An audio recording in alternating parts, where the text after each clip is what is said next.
welcome to today's issue of Chat with the Chair. I'm very pleased today to have with me from Crowe, Greg Brown and Maggie Bates. They've both had a lot to do with the CCIFP exam, the CCIFP designation, and we're here today to talk a little bit about what it means to them and some of the things that they've done in their career in terms of this credential. So Greg and Maggie, do you want to take turns introducing yourself and telling us a little bit about your CCIFP journey? Sure, Maggie, go ahead. Okay. Hi, I'm Maggie Bates. I'm a senior audit manager at Crowe. I'm in our Knoxville, Tennessee office, and I've been with the firm for 13 years. I've worked on construction engagements that whole time. And so about a year ago is when I kind of started. Well, a year ago is when I got my CCFP. I should have started a long time ago, but finally just ripped the Band-Aid off last year, and last August got my certification. So I'm official now. Congratulations. Thank you. My name's Greg Brown. I'm a partner at Crowe in the real estate and construction space. I'm a member of the Dallas-Fort Worth chapter and have the pleasure of sitting with Caryl on the executive committee for the CFMA. The CCIFP has been a very strong part of our chapter going into this probably last year. We've always had kind of, as I saw within the Dallas chapter, room for improvement. And I feel like, we've taken the initiatives needed to kind of get this system going forward. So I'm really excited to be able to share with everyone today about what we did, and look forward to continuing to talk to you, Caryl. We got it. Okay, Greg, tell us a little bit about what you did, the program you set up in DFW, and how successful it was. One kudos I'll have to give you is that the pass rate of those people who went through the program is much higher than those who didn't. So you definitely were doing something right. Yeah, the online study classes are good. It's just like when we take both Maggie and me are both CPAs, and I'm sure many listening on this call might have their CPA, and they know what it's like to do self-study. It takes a lot of extra effort, and I found that doing online classes to kind of force you to come in and having to learn it and have someone share who's gone through the exam and sharing real life examples that you can take with you to the exam is really helpful. So what we wanted to do, I wanted to establish a program that we could kind of start repeating within our chapter, to have live study groups, and then have a chance for everybody to sit for the exam at the same time, and then kind of celebrate afterwards together. We started last year. We did one at the end of September. We had an online live training course, which was the standard CFMA CCIP review class, which anybody can get the material if they're wanting to lead that training sessions. It's as you know, it has 4 modules, similar, or multiple modules, similar to what the online training does. But we broke them out into categories of like financial reporting, more of the financial side in one group, and then more of the legal risk, IT components on the second day, to kind of keep everybody focused on the same types of topic material. So that first end of September class was 4 hours long. It was all over the financial section. Then in the middle of November, we did the second section, which is another 4-hour session. And then we had, I'm sorry, that was the middle of October. And then at the end toward the middle of November, we did a full 8-hour, let's go through it again. Because as anything, repetition is the key to success. One of the things that I would stress to anybody looking to sit for the exam is that we talked about in the classes, you get a link to note cards and these flashcards, and they're very helpful, as you're sitting for the exam. Flashcards, practice problems. I know they're working on a new practice test for anybody who's listening, so hopefully that'll come out soon for the CCIP review class. But coming up with your own questions is even good, and we're going to do that as part of the Lone Star Conference, which we'll talk about later. But it's really how much effort you put in. You have a good understanding of what you know, and that's kind of what we told everybody as they're sitting in that class, and you know what you don't know. But focus on the higher percentage areas, which is what we told them to do, as we're training them, and then on the lower percentage areas, put some effort in there because you will get some questions on it. But you know, it's important that you get the main areas of focus as part of the exam. They set for the exam in December. We all voted on a date that worked for everyone, you know, because the hard part was I knew I was running on a Thanksgiving and also Christmas holidays. So it's like, wow, this is going to be tough. But we found a date that worked for everyone. Everyone was able to get a live proctor to sit with them at their location. So they're able to sit at their office or at their house. The key is just make sure you know what the rules are as far as taking the exam. Make sure you understand you can use a calculator. Make sure you understand where your phone has to be. Make sure you understand what has to be in the camera. All these things matter because we have heard instances where somebody walks behind the individual on a camera and then they cancel the exam because of that. So be aware of what the rules are to the exam and be prepared, and you should have no problem. Like I said, if you put the effort in, it is a very passable exam.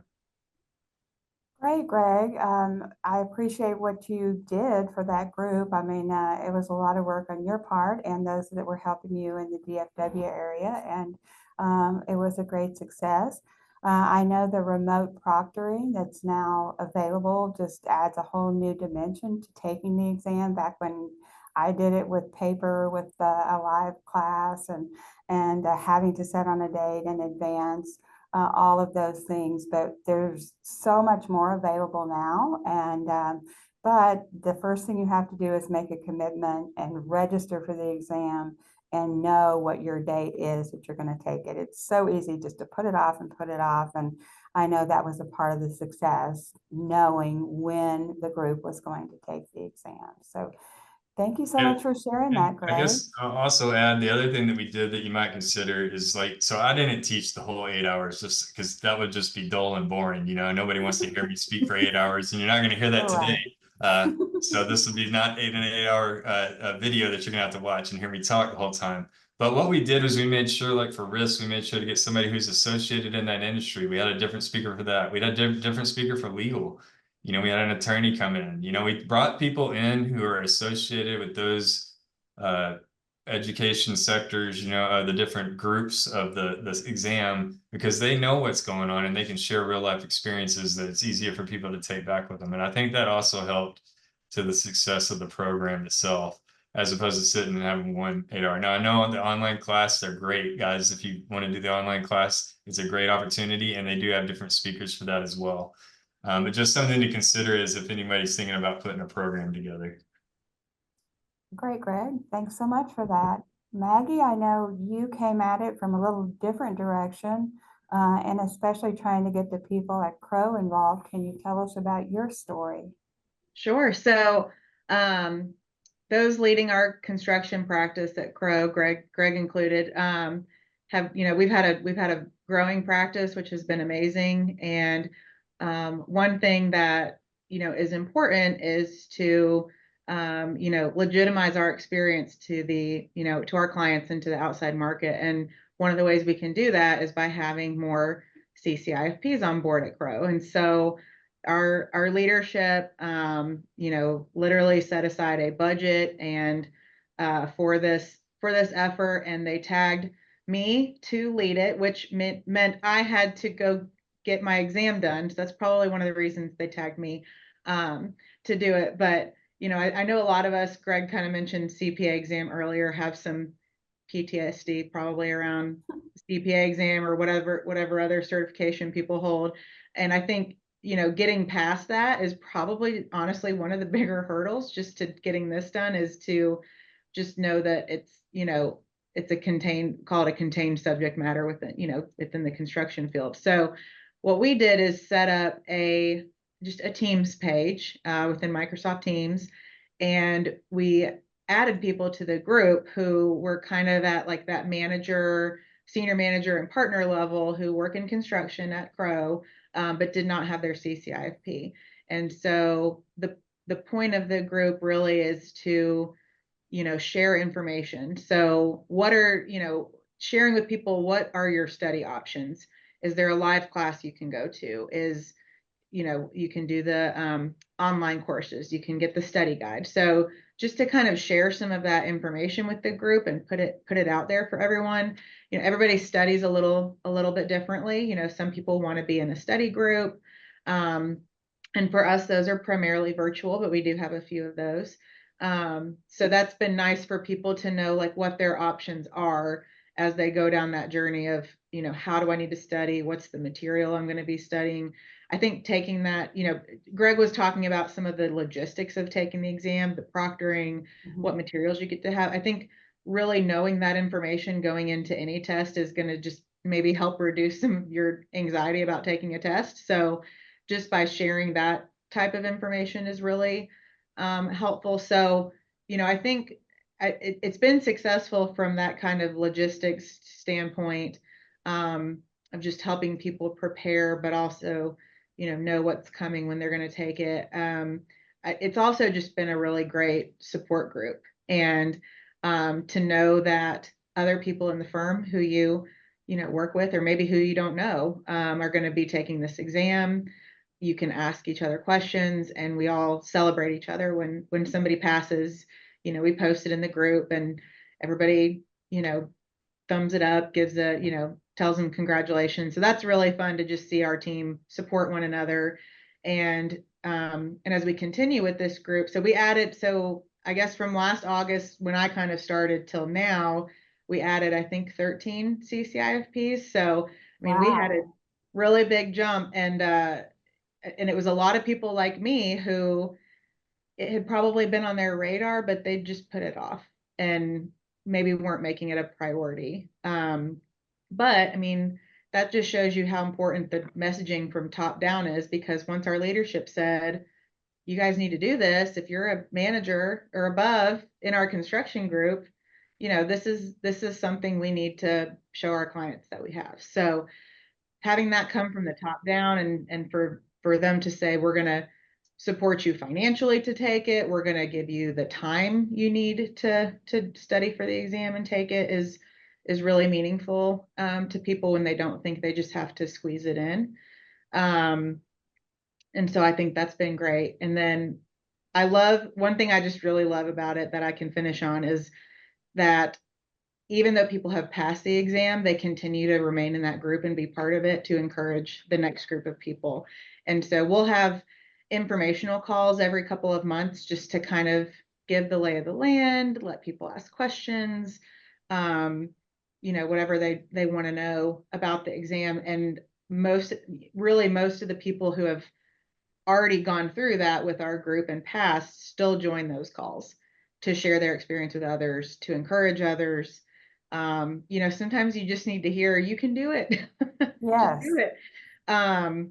So that's been really encouraging that, you know, people are, you know, helping the next round come through.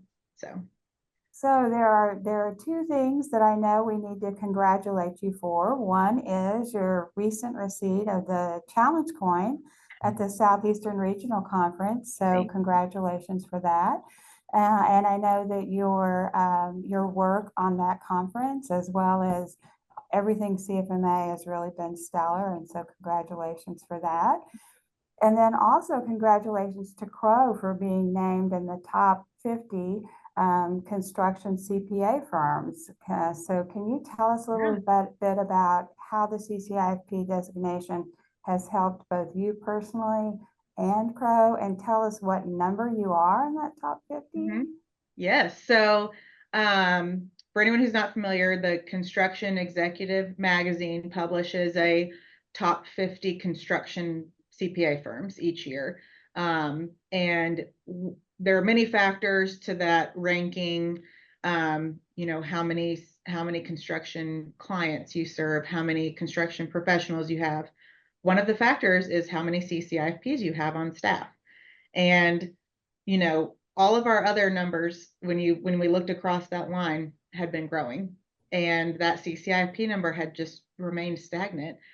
And I think that was kind of one of the things that had our leadership team saying, well, what are we doing about this one? This one seems very much in our control. So not 100% sure how it factors into the ranking, but it does. So, I mean, we really doubled our number from over the past year.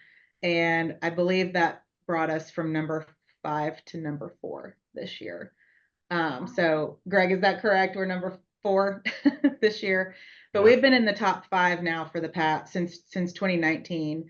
And I do think that, you know, this CCIFP certification is impactful to that, not only based on the number of CCIPs we have, but just it helps us grow our, you know, that revenue number too. We had a proposal meeting a few weeks ago, and the management team wasn't super familiar with what CCIP was, but they noted that we all had it on our on the handout we gave them, and they asked about it, and they said, "What is that?" And we told them, and they kind of made the comment of, "Oh, well, we didn't see that on the other firms who proposed." So, I mean, it really is showing the market, your clients, your prospective clients, your partners. You know, we work with a lot of sureties and lawyers and other people who help support contractors, and it really does help legitimize that, you know, we are committed to the construction industry. We know the construction industry. And so, I mean, it's definitely helped us in that way as a firm, as a practice. I believe that our construction and real estate practice was one of the largest growing industries within our firm last year. And so it's just exciting to think that, you know, this certification is playing a part in that. Yeah, I think it's interesting too. You said that you're welcoming the competition as well, other CPA firms who may want to grow their numbers. You know, it's all about, I think, increasing the recognition of the designation and Absolutely. also showing your expertise in the construction area. So thank you so much for that.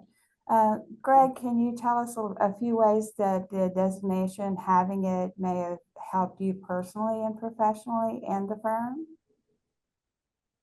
Yeah, you know, I think from my standpoint, you know, I was one of the first to push the manager up getting certified out of my office. You know, I wanted every manager. Joe McLaughlin, the past chair, he's done that in Austin. He requires everybody to get their CPA and CCIFP. So I thought, if one of the larger construction companies is going to push that, why would I not be in a CPA firm with that of my team? So, you know, I, of course, have to lead by example. So I went and got mine taken care of before everybody else, and then put together the class and got everybody in it. You know, what I think that is, I've told them, I was like, this is the best 8-hour session of training through all domains that the CFMA has put together. All the other trainings are good, but this one gets you a very great foundation to build all the other trainings you go to at the Lone Star, the national conferences, and everything else. So this just kind of really gets you to where you need to be, especially if you're new to the industry and you're a new controller or new, you're taking a lead role as an accounting manager. I would highly suggest take the training, you know, study the training and get it down. This is going to help you through your career. I know I've worked with all different sizes of contractors. You know, we have some that don't have to wear 50 hats. We have some that have to wear every hat, you know, but this one will help get you that knowledge that you need to do your daily activities and kind of help give you the basis to build on. So overall, you know, it's helped me from the standpoint of whenever I first started. I took the training a long time ago before I got certified, and you know, I found it to be helpful in that manner, and then was in the industry for quite some while, and then decided that, hey, I need to do something for our Dallas chapter, take the lead on this and really start getting something going, not just for Dallas, but I mean, we've been talking across other chapters in Texas to make this a Texas thing. And I know Jim McGadigan, you know, is also, he spoke with me at the national conference. He's working with his national conference or regional conference to get it going there too. You know, so I think as we see this going around, where your CPA exam used to be an annual exam, you know, you had to go sit it one time. I think we're going to see more of this ability for people to be able to do an annual sitting all together. It's always more fun when you do it together because you can celebrate together. And then you can also help lift those up who maybe need a little help during an encouragement to go through the next time. So that's kind of my journey, you know, with the CCIP so far. So if you had one piece of advice to give to anyone who's thinking about getting their CCIP designation, what would that be? So mine is to stop putting it off, just do it. And that you know more than you think you do.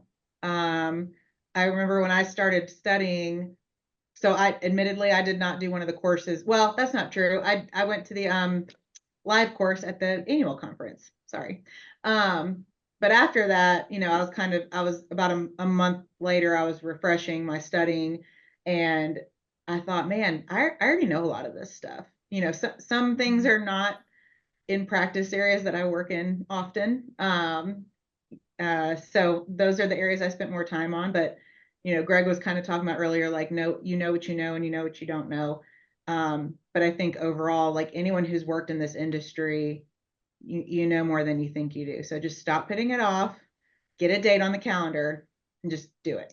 Just get it done. Do it. Great. Sounds good. Greg, your piece of advice? Yeah, I think that's the real thing is don't get scared. The exam isn't as difficult as I know a lot of it is maybe you haven't sat for an exam in forever. It's been a very long time since you've had to sit for an exam. This exam is not it's not impassable. I mean, we had 10 out of 12 sit. Another person took a retake. I believe they're going to get it taken care of. So 10 passed out of 12, that's great, and one person just said they didn't take the time to study. They know had they had spent more time to study, they would have passed it. So get your name on the list, go ahead and sign up, take the review class, study. There's plenty of flashcards out there. Do flashcards, put in the time, and just get it behind you. I mean, it's just like any other exam you take. If you don't do the work at the front end, you're just going to carry it on. The second word of advice, just if you don't pass the first time, don't get discouraged. The passing rate on the second time is very high. You should have a better idea after you sit for that exam as to what the questions are like, kind of what it's going to feel like, and talk to the other people to ask, hey, I was having trouble in this area. What should I kind of look at? Or where there's some good flashcards. The CCIFP group is, like I said, is constantly working on trying to improve the review classes and the education that's out there. So we should continually see improvements of that. I know our chapter is going to start working on trying to get more materials out there to help you study. So I think as this really kicks off, we should start seeing a lot more CCIPs in the market to really strengthen this designation across the industry as a whole. Because then the question won't be, what is a CCIP? Is like, why don't you have one? It'll be turned the other direction. And that's kind of where we need to be, because this really does get you that foundation you really do need as a CFM in any capacity in the industry. I'd Thanks, add Greg. too, Yeah, sorry, Maggie. just like one thing that made me think of, ask your chapter boards what resources might be available to you. Like obviously in DFW, they have this whole thing, I'm in Knoxville and our chapter is a little smaller, but we do have a copy of the book that we will loan out to people as, that want to study. So your chapter might have some resources available that you don't even know about, that you could ask about. And we're not just going to keep it all into DFW, Dallas, Fort Worth. We're willing to support all chapters across the nation. So feel free to reach out to me. Feel free to reach out to Maggie if you're hearing this. You want to look us up, we're on that. You can find us on the CFMA member directory. We're more than willing to help you or your chapter out, kind of creating material going forward, or even helping putting together a plan. Great. I know Greg is very good at that. He's been very open. I'm from Houston, and of course we have a lot of friendly competition too, but we're all uniting in this effort in Texas at the Lone Star Conference coming up. So if you're a part of a regional conference and you'd like to have something come to that regional conference, we're definitely resources for that as well. And I'll extend that you can reach out to me too. There are so many resources within CFMA. If you're interested in getting this designation or even learning more about it, there is a lot of help and support for you. So thank you, Greg. Thank you, Maggie. I appreciate your being here today. Until next time, everybody. Bye.